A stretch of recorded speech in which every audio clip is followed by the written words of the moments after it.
பச்சை பட்டாணி கிடைக்கிற சீசன்ல நம்ம எல்லாருமே பச்சை பட்டாணியை வாங்கி அழகா குருமா செஞ்சுருவோம். ஆனா பச்சை பட்டாணி கிடைக்காத சீசன்ல காஞ்ச பட்டாணியை வச்சு கறி குழம்பு டேஸ்ட்ல ஒரு அருமையான பட்டாணி குருமா எப்படி செய்யறதுங்கிறத செஞ்சு காட்ட போறேன், வாங்க பார்க்கலாம்.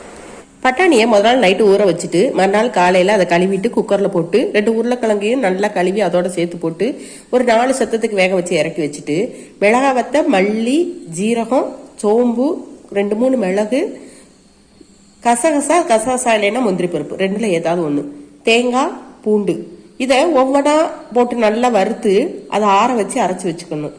இப்ப உருளைக்கிழங்கு வெளியில எடுத்து தோலை உரிச்சு அதை கட் பண்ணி வச்சுக்கணும். இப்ப பேன்ல எண்ணெய் ஊத்தி எண்ணெய் காஞ்சதும் பட்டை, கிராம்பு, ஏலக்காய், லவங்கம் இதை ஒவ்வொன்றா போட்டு தாளிச்சு கொஞ்சோண்டு சோம போட்டு பொரிய விட்டு கறிக்கு வச்சிருக்கிற வெங்காயத்தை போட்டு வதக்கணும்.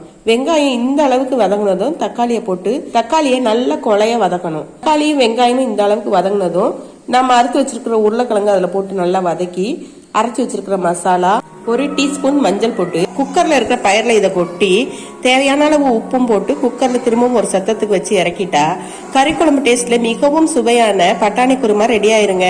ட்ரை பண்ணி பாருங்களேன்.